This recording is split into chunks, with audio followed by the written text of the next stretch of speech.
All right, guys, we're going to go ahead and get started here. Thank you guys for joining. Excited to share this content with you guys today. We're starting a new series called the Contractor Roundtable. And basically, what we're going to be doing is twice a month, we're going to go through maybe 5 to 10 minutes of best practices around a particular topic. And then what we're going to do is have some group participation. So before we hop in, what I'd like to do is get started with a little tech check. Here, post your name, your company, where you're from in the Zoom chat so I can see where you're from. I like to do things very interactive. So I want to hear from you guys. I see Bill on, Hunter, Jim, Josh, Paul, and then somebody who says user PC. I don't know who that is. So go ahead and post that there in the chat.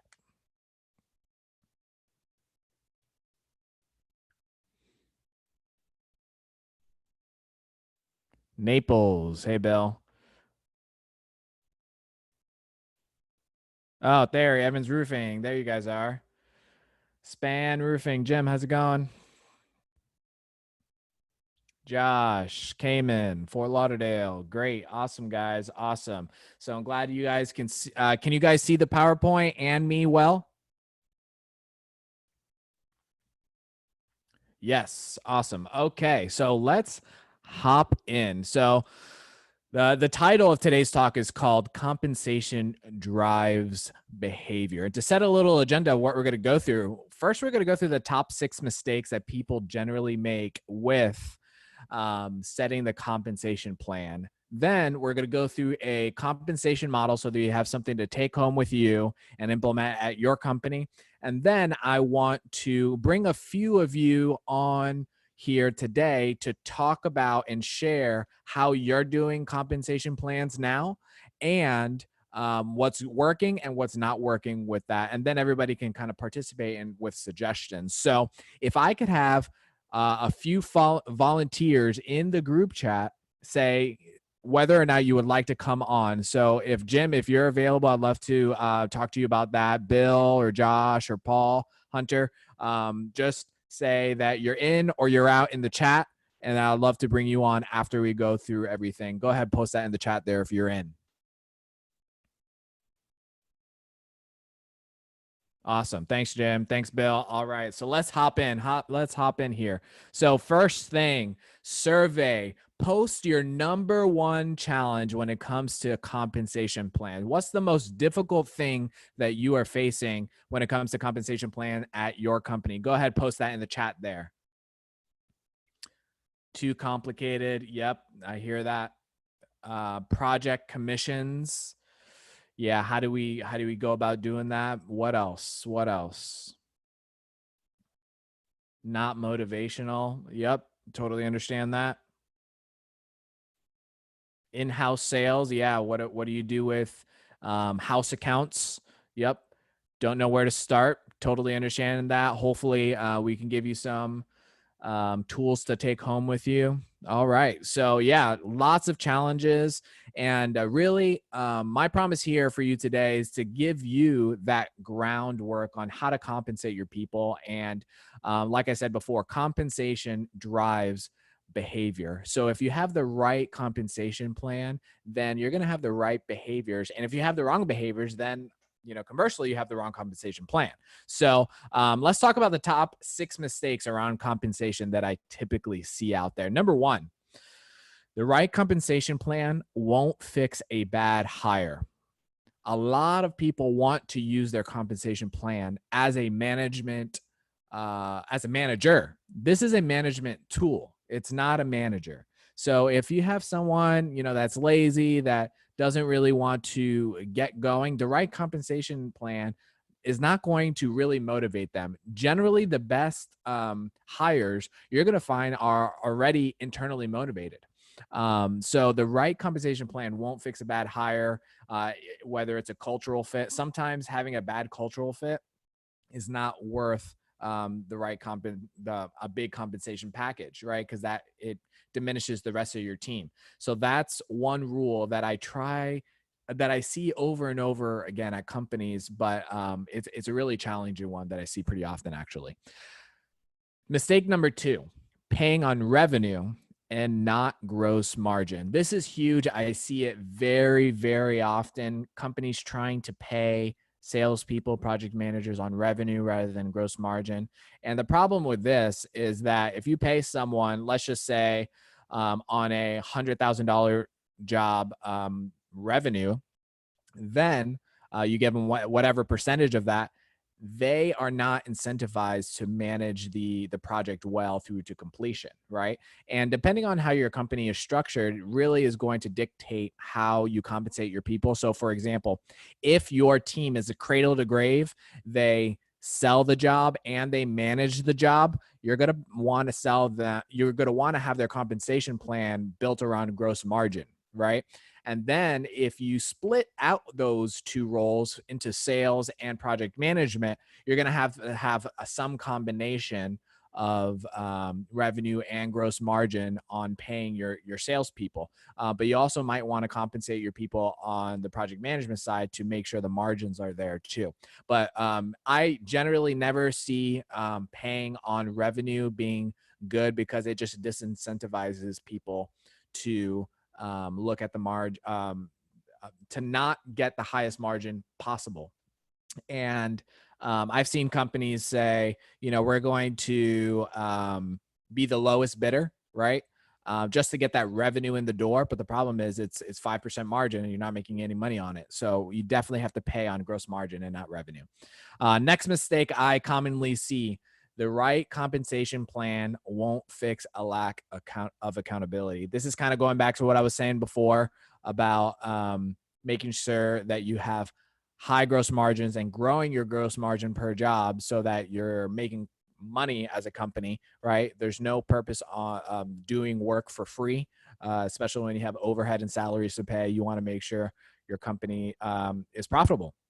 And with Followup CRM, you see a lot of companies grow their average gross margin. I've seen companies grow that 25 to 40% over the years as they get the data and analytics they need to bid the right kind of jobs, to develop the right kind of opportunities, and then manage the project successfully. So next mistake that we typically see out there is that you keep on changing the compensation plan. Don't do that. There's nothing more discouraging to a salesperson or a project manager than constant change of your compensation plan. I would generally say limit changes to once a year. And here's the thing: your salespeople, your project managers, they're going to work their compensation plan to their advantage. So therefore, you want to design your compensation plan so that when they work it, the company benefits and they benefit.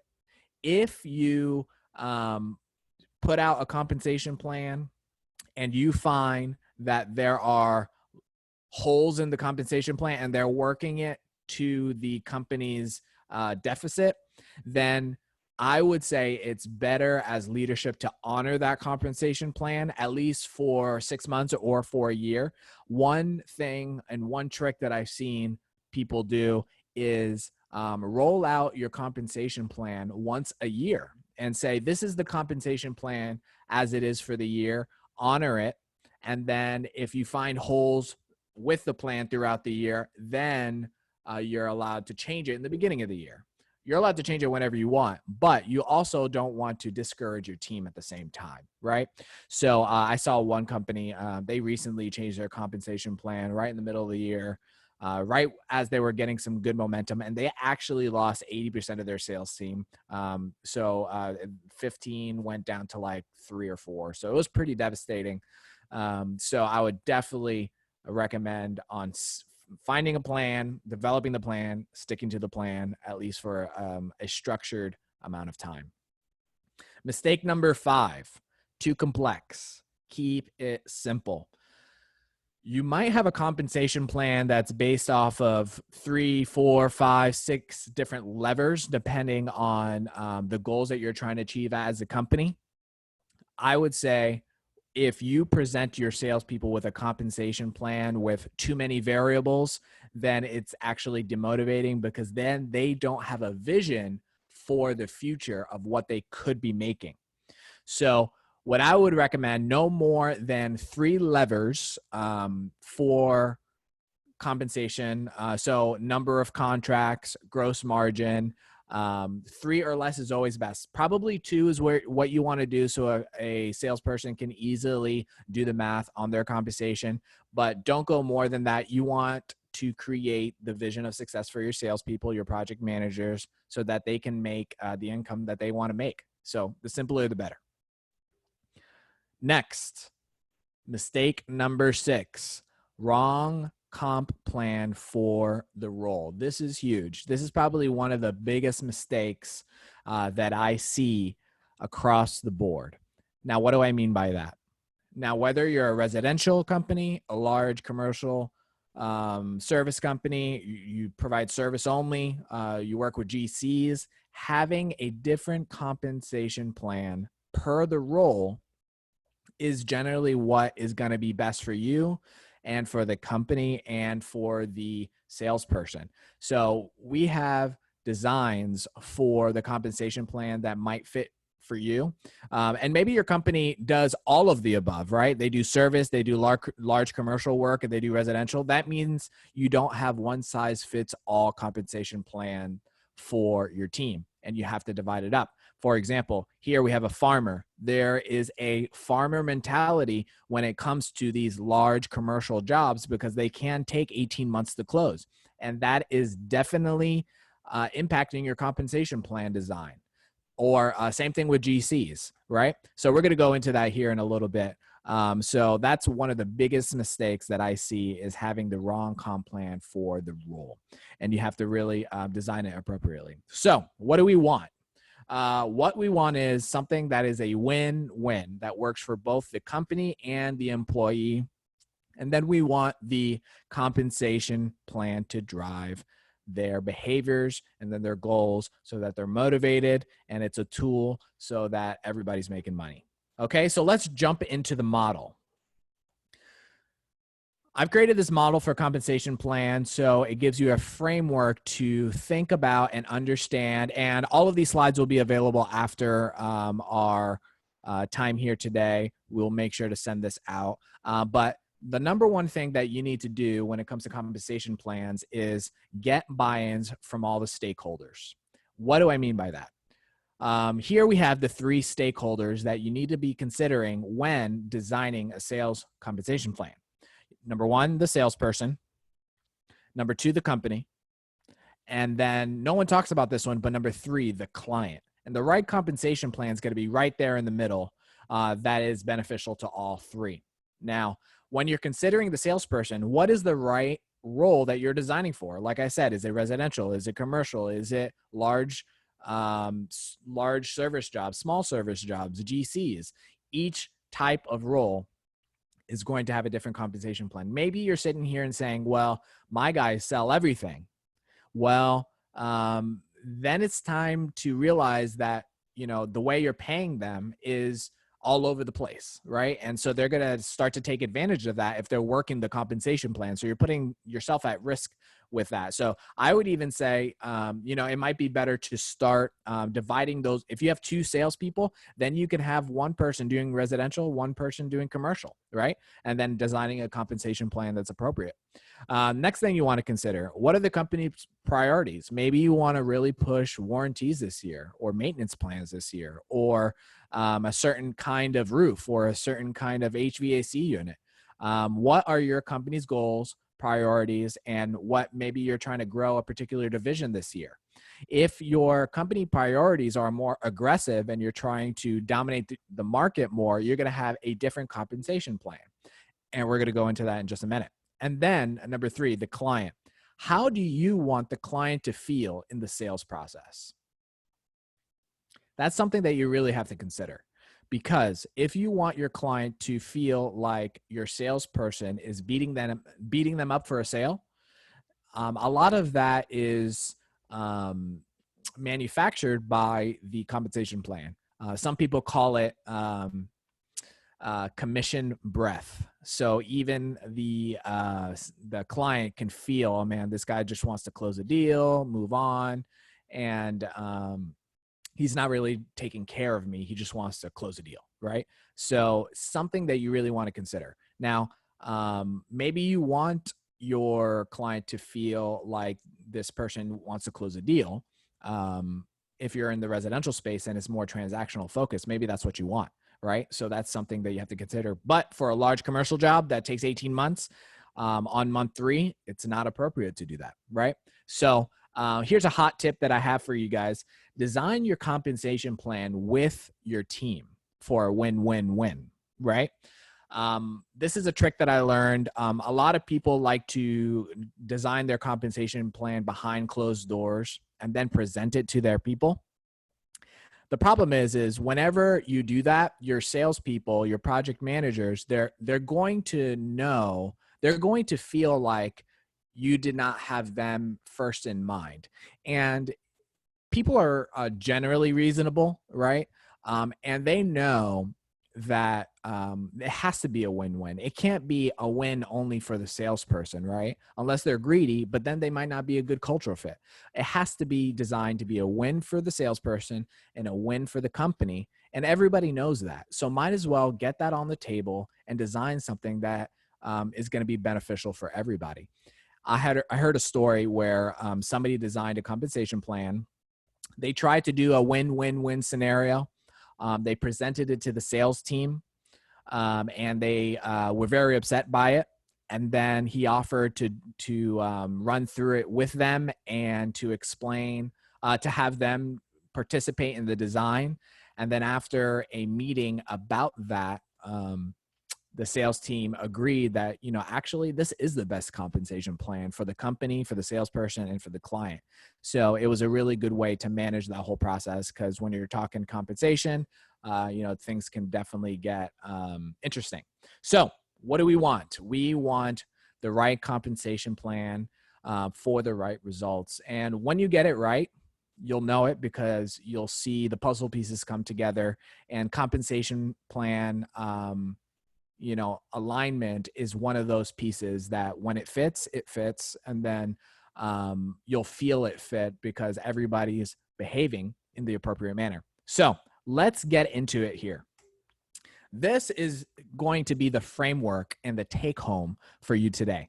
The right comp, the right results. Now, let me run through here when it comes to base and commission, who it's best for, behaviors to watch out for, and then your company objective that could best align with this, right? Now, if you're providing 100% base salary for your team and 0 commission, I would say that's probably best for an administrative type role, a sales support, receptionist, something like that. It's generally not best fit for some kind of salesperson, because if you're in the sales seat, you're generally a motivated type person. You're there to make some money, and you're really not attracted to this kind of plan. So that's why I put that in gray. It's best for admin. The second one here, 80-20. This is best for farmers, and farmers is a concept for those potentially large commercial jobs. The GC is best for relationship managers, right? The thing that you have to watch out for, I'm calling it the one-hit wonder. And the one-hit wonders are those guys that might close $1 million job and then they coast for the rest of the year because they made their money. They're good. Right? You got to make sure your farmers don't become one-hit wonders.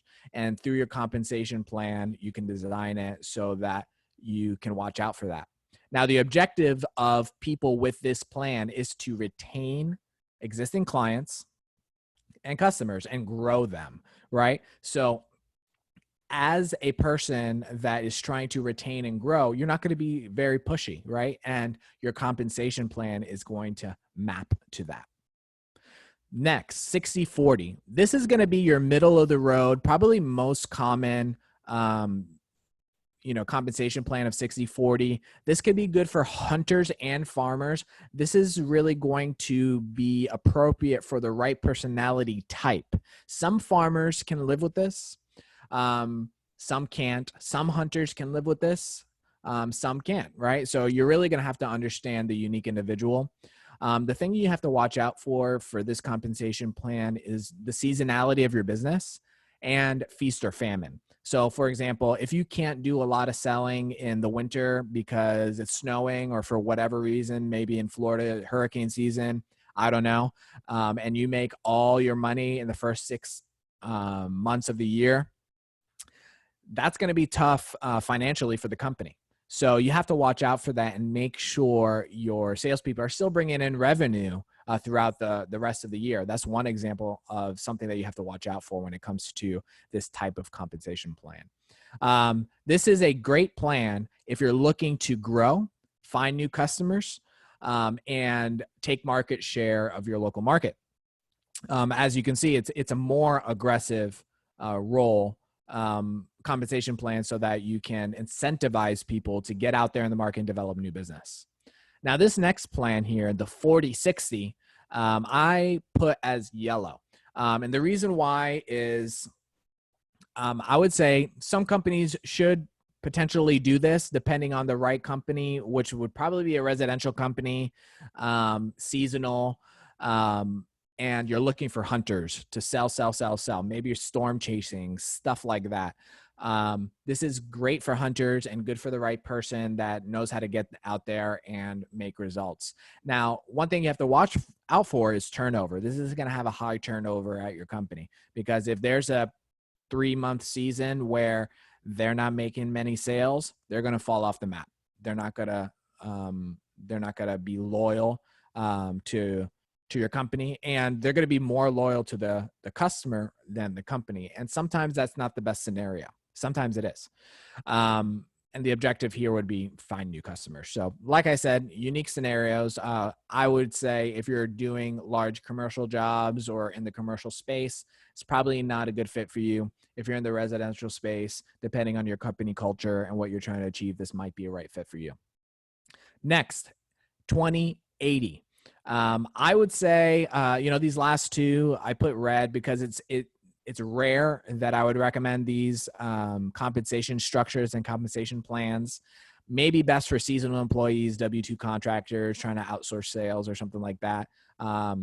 Maybe there's a hailstorm or some kind of weather event that you need to hire a bunch of salespeople fast and get them out the door. This could be good. But you have to understand that these people are going to have do whatever it takes mentality. And the company brand could be at risk if you get people that are slash and burning out there, right? They're just trying to pressure people, close the sale, get paid, right? So, but on the other hand, if you are a seasonal business and you have a spike, it might be good for you. So every compensation plan is going to be right for the certain scenario, right? And the last one here, 100% commission based. I don't really recommend this. Some people like this, live this life, but you want to have some buy-in to the company and to what you're building. If they're 100% commission, I would say, it's probably better that they start their own company, honestly. You want people, you're trying to build a team, you're trying to build a tribe. So that's why I would probably not recommend that in most scenarios. So what I want to do here first, that's what I have for you. That's what I have for you today. I want to bring on Jim from Span Roofing, and I want him to talk about, how he does compensation plans. So let's come here. I'm going to stop our screen share. And let's see here. Promote to panelist. All right, here we go. Jim, can you share your screen with us or camera?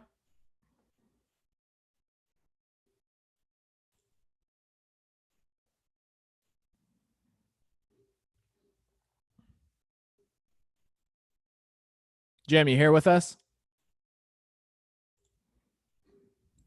I am. How's it going? Do you have a camera or no? I'm trying to find the camera. So on the bottom, it might say start or stop video. Got it.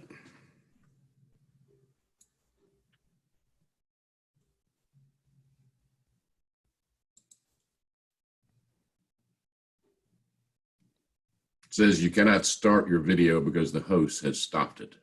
Oh, really? That's weird. That's what it Let's try says. this again. Um, hmm. Let's try this.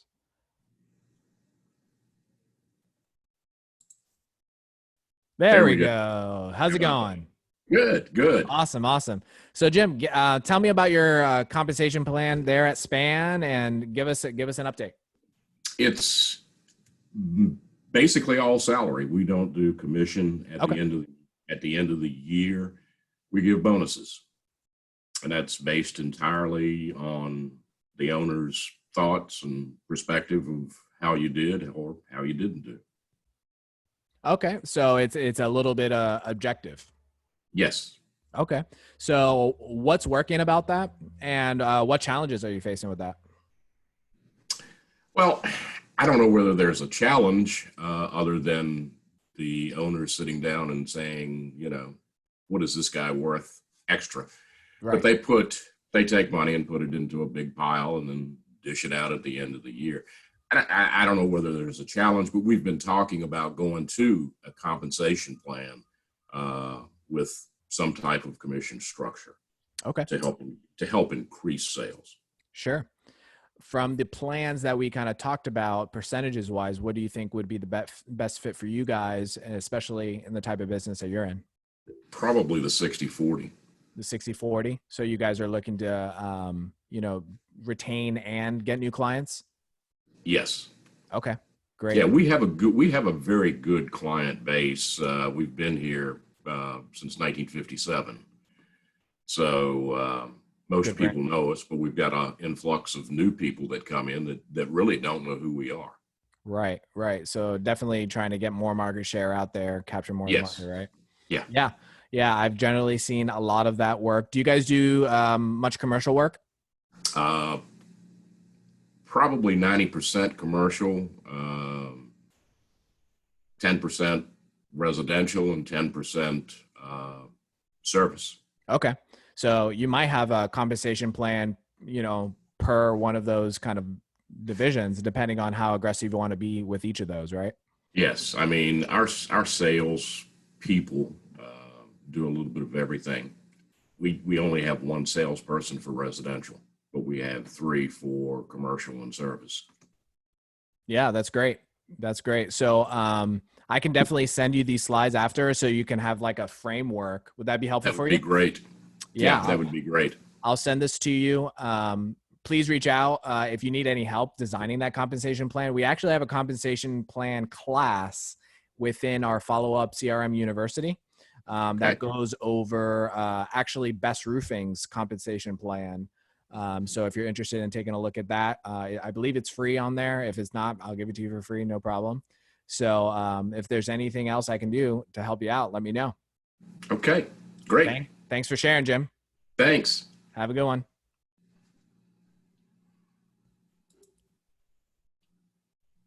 Bill, can I call you up here?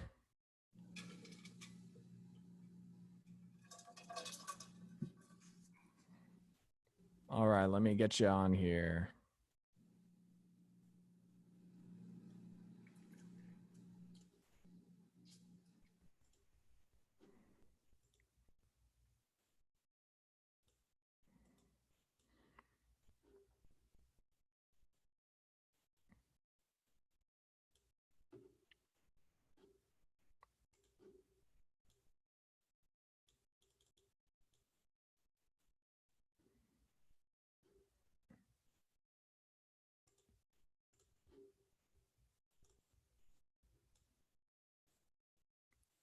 All right.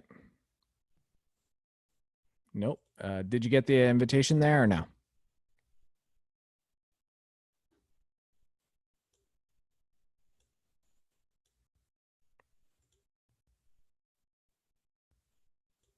No? Okay. All right, let's try this here.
Can you hear me now? Does it allow you to share your video with us?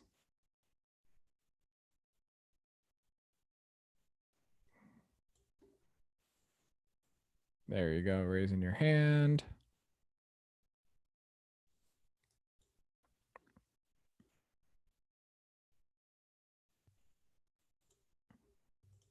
Let's try this out.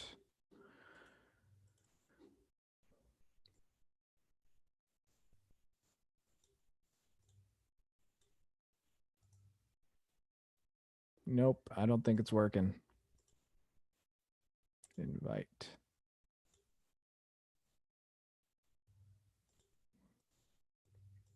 Bill, I don't think it's working. I don't know what's going on.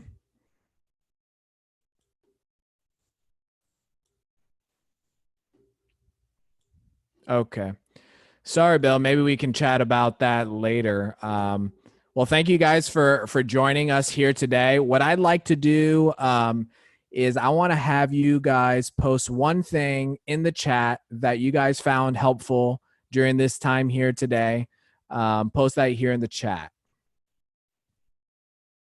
The mistakes, yeah, yep. Avoiding those mistakes is huge.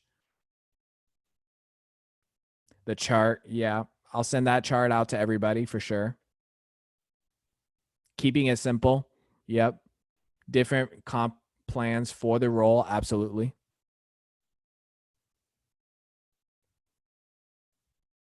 All right, guys. Well, thank you so much for joining How to Compensate Your Salespeople today on this Contractors Roundtable. Next time, we'll have a few more panelists, guests on. We'll figure that out, but this is going to be happening twice a month. But I look forward to talking with you guys next time.